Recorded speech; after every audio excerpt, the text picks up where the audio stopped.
Ketegangan Amerika Serikat dan Iran kembali di titik panas. Armada kapal induk AS bergerak ke Timur Tengah. Iran merespons dengan ancaman perang total. Tapi pertanyaannya satu, apakah AS benar-benar sudah menyerang Iran? Sampai Minggu 25 Januari 2026 waktu Indonesia, jawabannya masih belum. Tapi sinyal eskalasi ketegangan makin nyata. Kita mulai dari pernyataan paling keras hari ini. Pejabat senior Iran memperingatkan, setiap serangan militer AS akan dianggap sebagai perang total dan akan dibalas secara langsung oleh Teheran. Nada yang dipakai tidak lagi diplomatis, tapi sudah masuk fase peringatan perang terbuka. Pernyataan ini diperkuat oleh jajaran militer Iran. Komandan militer Iran menegaskan bahwa seluruh angkatan bersenjata berada dalam satu barisan, siap mempertahankan negara hingga titik terakhir jika serangan benar-benar terjadi. Pesannya jelas, Iran ingin menunjukkan kesiapan penuh, bukan gertakan kosong. Kapal induk USS Abraham Lincoln bersama kapal-kapal perang pendukung dilaporkan bergerak ke kawasan Timur Tengah, termasuk Laut Arab. Langkah ini sejalan dengan pernyataan Presiden AS terkait pengerahan kekuatan militer di kawasan strategis tersebut. Namun sampai saat ini, belum ada laporan serangan langsung ke wilayah Iran. Pergerakan armada ini masih dibaca sebagai tekanan strategis dan sinyal pencegahan, bukan aksi tempur terbuka. Amerika tampaknya juga tidak akan berperang sendiri. Inggris, sekutu abadi mereka, dikabarkan telah mengerahkan 4 jet RAF Typhoon ke Qatar. Pesawat ini dipersenjatai lengkap dengan rudal Meteor dan Asraam, serta pot penargetan Lightning, menandakan peningkatan kesiapan di tengah peningkatan kekuatan militer AS dan ketegangan regional dengan Iran. Meski belum ada tembakan, dampaknya sudah terasa. Sejumlah maskapai internasional membatalkan penerbangan ke wilayah Timur Tengah menyusul kekhawatiran eskalasi militer. Ini menunjukkan bahwa dunia usaha dan sektor transportasi global sudah membaca resiko konflik yang semakin tinggi. Situasi di dalam Iran sendiri juga belum stabil.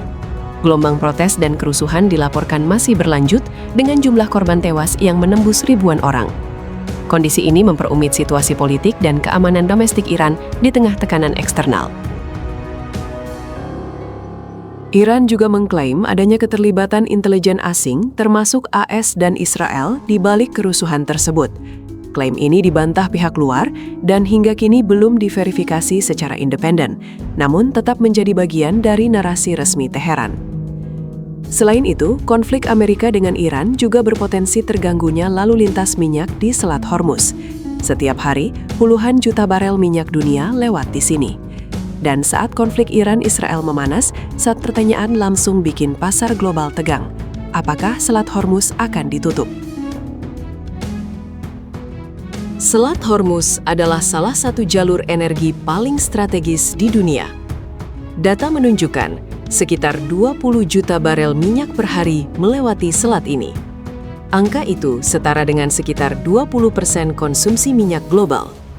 Dari jumlah tersebut, sekitar 12 juta barel adalah minyak mentah, sisanya berupa produk minyak olahan dan kondensat. Artinya sederhana tapi krusial. 2 dari setiap 10 barel minyak dunia bergantung pada Selat Hormuz. Kalau jalur ini terganggu, dampaknya langsung terasa ke seluruh dunia, termasuk Indonesia. Saat ketegangan Iran-Israel meningkat, khususnya di pertengahan Juni 2025, banyak yang memprediksi lalu lintas kapal akan lumpuh. Faktanya, Selat Hormuz tidak ditutup total. Data pelacakan kapal menunjukkan sekitar 85-110 kapal per hari tetap melintas.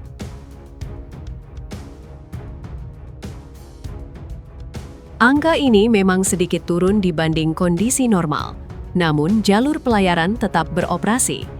Setelah tensi mereda dan gencatan senjata tercapai, jumlah kapal kembali meningkat. Jadi secara fisik, minyak masih mengalir, tapi secara psikologis, pasar sudah lebih dulu bereaksi. Meski tidak ditutup, konflik tetap menimbulkan efek besar. Pertama, harga minyak melonjak. Pasar bereaksi terhadap risiko, bukan hanya kejadian nyata.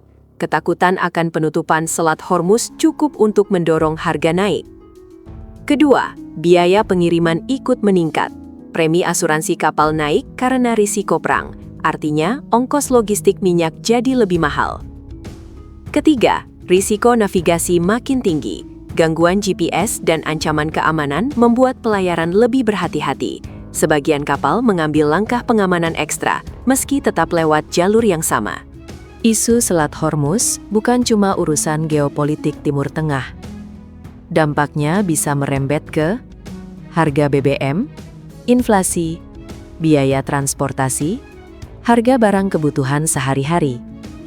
Karena saat harga minyak dunia naik, efeknya berantai ke ekonomi global. Di tengah ketegangan geopolitik global, ada beberapa hal penting yang perlu dipahami publik.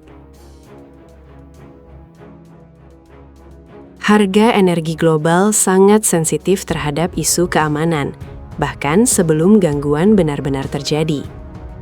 Tidak semua ancaman berarti penutupan nyata, tapi pasar tetap bereaksi cepat. Pemerintah dan otoritas energi biasanya menyiapkan cadangan dan mitigasi agar dampak ke dalam negeri bisa ditekan. Bagi masyarakat, yang paling penting adalah tidak panik dan memahami bahwa fluktuasi harga energi sering dipicu faktor global di luar negeri. Isu Selat Hormuz mengingatkan kita, satu jalur laut kecil bisa berdampak besar ke ekonomi dunia. Karena itu, ketegangan AS-Iran bukan isu regional semata. Jika eskalasi berubah menjadi konflik terbuka, dampaknya bisa merambat ke harga minyak global, stabilitas Timur Tengah, jalur perdagangan internasional, hingga keamanan penerbangan sipil. Itulah sebabnya, meski belum ada serangan Amerika atas kedaulatan Iran, dunia internasional sudah bersikap waspada.